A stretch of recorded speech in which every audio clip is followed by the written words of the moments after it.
Gauri Suryavanshi, S मराठीमध्ये आपलं स्वागत। वळूया आजच्या बातमीकडे।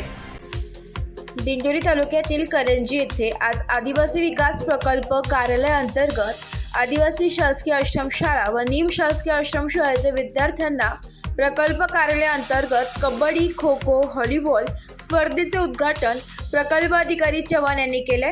यावेळेस 1000च्या वर विद्यार्थ्यांनी स्पर्धेमध्ये सहभाग नोंदवला। आज प्रकल्प अंतर्गत कार्यालय अंतर्गत आज जे शाळा आहेत एकूण किती शाळांनी सहभाग नोंदवला आणि या ठिकाणी स्पर्धा चालू आहे, काय सांगाल?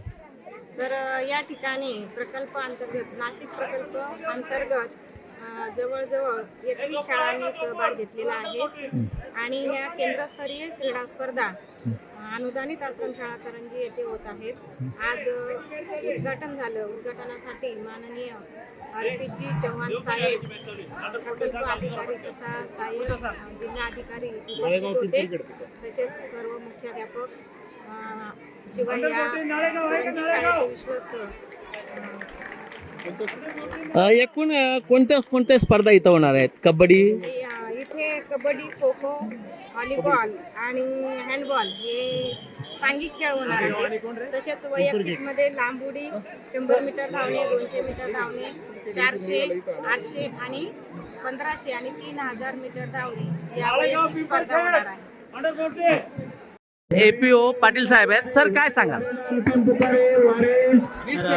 आज या ठिकाणी एकात्मिक आदिवासी विकास प्रकल्प अंतर्गत तालुकास्तरीय क्रीडा स्पर्धा या 3 दिवसासाठी या ठिकाणी आयोजित केलेल्या आहेत। या तालुकास्तरीय क्रीडा स्पर्धेमध्ये करंजी या ठिकाणी दिंडोरी तालुका आणि निफाड तालुक्यातील एकूण 7 अनुदानित 7 शासकीय आश्रमशाळा आणि 14 अनुदानित आश्रमशाळा असा एकूण 1103 विद्यार्थ्यांनी सहभाग नोंदवलेला आहे। आणि या 3 दिवस जे काही स्पर्धा होणार आहे त्याच्यामध्ये सांघिक स्पर्धा आणि वैयक्तिक स्पर्धा अशा 2 प्रकारात त्या ठिकाणी घेतल्या जाणार आहेत।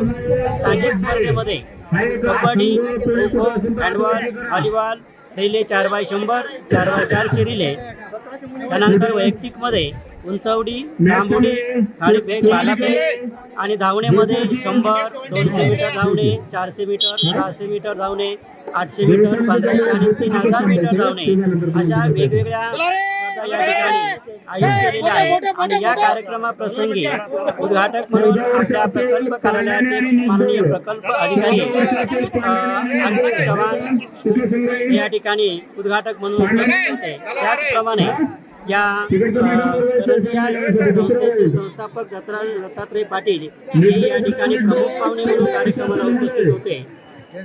तर अशा प्रकारे या ठिकाणी या तालुकास्तरीय क्रीडा स्पर्धा अतिशय खेळीमेळीच्या वातावरणामध्ये या ठिकाणी आयोजन केलेलं आहे आणि या ठिकाणी सर्व विद्यार्थ्यांची निवासाची व्यवस्था करण्यात आलेली आहे।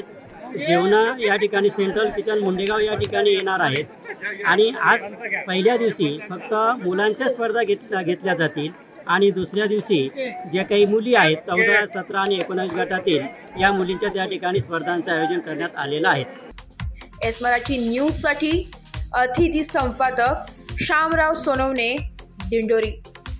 अशाच नवीन ताज्या घडामोडी जाणून घेण्यासाठी आमच्या एस मराठी न्यूज चॅनलला लाईक करा, शेअर करा, सबस्क्राईब करा आणि बेल आयकॉनला क्लिक करायला विसरू नका।